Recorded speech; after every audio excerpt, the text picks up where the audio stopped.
नमस्कार. स्वागत तुमचं राष्ट्र महाराष्ट्रामध्ये. मी अशोक वानखडे. राहुल गांधी आणि शरद पवार यांच्यातल्या चर्चाची बातमी आहे. मागच्या इंडिया गठबंधनमध्ये एवढं नक्की झालं होतं की ज्या राज्यात जी पार्टी मोठी असेल तीच सीट शेअरिंग बद्दल फायनल डिसिजन घेईल. महाराष्ट्रात शरद पवार, शिवसेना यांचा शेअर मोठा. काँग्रेसकडे एक खासदार होता, तोही स्वर्गवासी झाला. त्यामुळे शरद पवार आणि उद्धव ठाकरेच तय करतील किती सीट्स घ्यायच्या. महाराष्ट्रात नाना पटोले असो या विजय वडेवट्टीवार असो, हे किती जरी ते तोंड फाडत असेल तरी तिथे दिल्लीमध्ये शेवटी शरद पवार आणि उद्धव ठाकरे हे दोघेही राहुल गांधींना विश्वासात घेऊनच फायनल करतील आणि तोच आकडा फायनल असेल.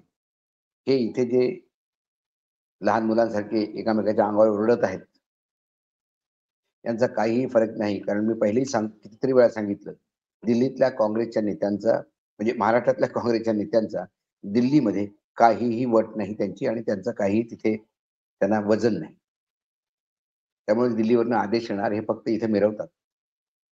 पण लोकसभेचे निवडणुकांचे वेध लागलेत. दुसरीकडे अधिवेशन संपलं. मराठ्यांचं जरांगे पाटलांची डेडलाईन 24 तारखेची डोक्यावर आली. बऱ्याचशा गोष्टी असताना जेव्हा हे सगळे नेता सत्तेत येतात तेव्हा फक्त एकच म्हणतात की शेतकऱ्यांसाठी, शेतकऱ्यांचं भलं करण्यासाठी, गरिबांचं भलं करण्यासाठी. पण खरोखरच सध्याची शेतकऱ्यांची स्थिती काय आहे? प्रधानमंत्री खरीप विमा योजना यातल्या जवळजवळ राज्यातील 24 जिल्ह्यात 50 लाख शेतकऱ्यांना 2200 कोटी रुपयाची अग्रिम नुकसान भरपाई जाहीर झाली होती दिवाळीपूर्वी आणि दिवाळीला ती त्यांना मिळणार होती. परंतु 13,86,183 शेतकऱ्यांचे 500 कोटी रुपये अजूनही विमा कंपन्यांनी दिलेले नाही आहेत. सरकारचा आदेश, मुख्यमंत्र्याचा आदेश विमा कंपन्यांनी केराच्या टोपलीत टाकला. ऑगस्ट मध्ये सतत पावसाचा खंड पडला 21 दिवसाचा आणि जर कायद्याप्रमाणे जर 21 दिवसाचा खंड पडला तर 50% टक्केवारी मानली जाते आणि मग उत्पादन जो घट होतो त्याची भरपाई म्हणून हा पैसा देतात. 50,94,467 शेतकऱ्यांना 2,206 कोटी रुपये 25% जी नुकसान भरपाई होणार होती त्यातलं अग्रिम म्हणून देण्यात येणार होते. परंतु मागच्या सोमवारपर्यंत, आज शुक्रवार आहे, 37,07,484 शेतकऱ्यांना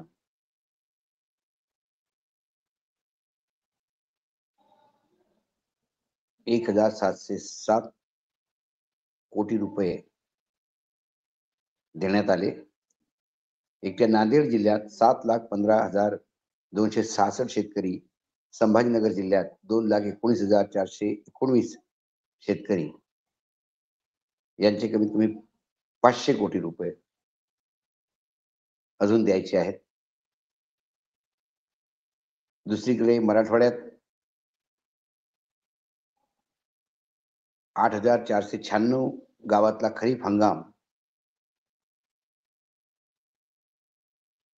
बिघडला आणि शेवटी पिकाची टक्केवारी 50% आली. मागच्या वर्षी अतिवृष्टीने जे नुकसान झालं त्याची 2700 करोड रुपयाची घोषणा झाली होती, ते अजूनही मिळाले नाही. नवीन नुकसानीचं काय होईल? महाराष्ट्रात ज्या इन्शुरन्स कंपन्यांवर सरकार मेहरबान आहे त्यातल्या ओरिएंटल इन्शुरन्स कंपनीनी 54,96,00,000 एवढे पैसे वाटले. भारतीय कृषी विमा कंपनीनी 3,22,00,000, HDFC ॲग्रोनी 26,57,00,000, युनिव्हर्सल कॉम्पोनी 19,52,00,000 चोलामंडलनी 84,67,00,000 ICICIनी 20,30,00,000 SBIनी 34,16,00,000 रिलायन्सनी फक्त 19,00,000 सर्वात कमी शेतकऱ्यांचा विमा देणारी कंपनी म्हणजे रिलायन्स आहे. 198 शेतकऱ्यांना त्यांनी 19,00,000 रुपये दिले. सर्वात जास्त युनायटेड इन्शुरन्स कडे आहे. त्यांनी 7,15,266 शेतकऱ्यांना 255,36,00,000 रुपये वाटले. त्यानंतर चोलामंडलनी 2,19,84,00,000 ओरिएंटनी 1,00,54,00,000 या विमा कंपन्यांना बोलणार कोण? या कंपन्यांना सांगणार कोण? आणि मग जेव्हा नुकसान भरपाई होतं, पुन्हा यावर्षी तीच स्थिती आहे. जुनं मागच्या वर्षी झालेल्या घोषणा पूर्ण यावर्षी होत नाही. यावर्षीच्या घोषणा कधी मिळतील? इन्शुरन्स कंपनी काही ठिकाणी अक्षरशः 1,000 रुपयापेक्षाही कमी इन्शुरन्स मिळतोय. तो कसा पूर्ण करेल? त्यांनी काय निभेल? काही सांगता येत नाही. अशा वेळेला या बळीराजाचं गोष्टी करणारा कोणी आहे का? की आपण फक्त ओबीसी वर्सेस मराठामध्येच दंगलीमध्येच दंग आहोत.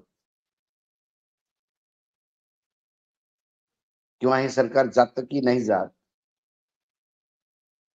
विधानसभेचे अध्यक्ष काय निर्णय घेणार? इंडिया गठबंधन राहणार की तुटणार?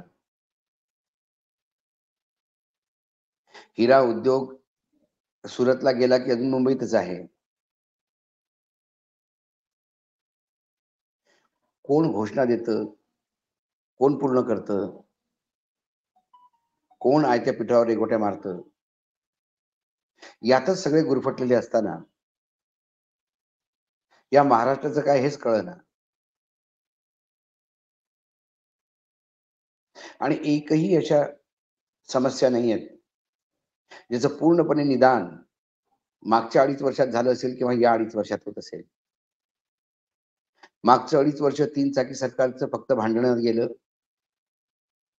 अजून काही एखाद वर्ष राहिलं असतं तर स्वतः तुटलं असतं. पण भाजपला फार घाई, कारण सारखं ते म्हणायचे की मी येणार, मी येणार. त्या घाईपोटी सरकार पार्टी तोडून सरकार बनवलं आणि मग मी येणार, मी येणार म्हणाले, लंगडत लंगडत आले आणि उपमुख्यमंत्री झाले. शेवटी सत्तांतर झालं. लोकांच्या जीवनात फरक काय पडला? उद्धव ठाकरे गेले, एकनाथ शिंदे आले. काय फरक पडला? अजित पवार दोन्हीकडे होते. काय फरक पडला? एकनाथ शिंदे दोन्हीकडे होते. काय फरक पडला? फरक नेत्यांना पडतो. जनतेला काहीच फरक पडत नाही. कमीत कमी महाराष्ट्रात जे सध्या वातावरण आहे, त्यावरून तर वाटत नाही की महाराष्ट्रात फार मोठा कुठला मोठा बदल होईल. आणि ही राजकीय अस्थिरतेमुळे महाराष्ट्रात येणारे उद्योग धास्तावलेले आहेत. म्हणजे उत्तर प्रदेश सारख्या राज्यात जिथे लॉ अँड ऑर्डर, कानून व्यवस्था फार लचर होती, तिथे सुद्धा उद्योग धंदे वाढलेले आहेत महाराष्ट्राच्या अनुपाताने, जर आपण पर्सेंटेजने पाहिलं तर. मग शेवटी फक्त सत्तेसाठी, दिल्लीश्वरांच्या पायात लोळण घालण्यासाठी आपली नाक मोठं आहे दाखवण्यासाठी किती जणांचा बळी देणार? आणि महाराष्ट्राचे हित कुठं कुठं तुम्ही कत्तल करणार? हे एक वेळा या 2.5 वर्षात करून जाऊ द्या. कमीत कमी पुढच्या वर्षी येणारं सरकार बेंडेलसारखं उडं मारणाऱ्या आमदारांचं नको. पहाडी, झाडं, हॉटेल पाहण्याची फार त्यांच्या मनात वखवक आहे. त्यांच्यासाठी त्यांचं नको. कोणाचं पाय कोणाच्या खेटरात नाही, अशा राजकीय दलांची नको. कुठेतरी महाराष्ट्राच्या जनतेला एक वेळा याच्यावर पूर्णपणे विचार करायला हवा.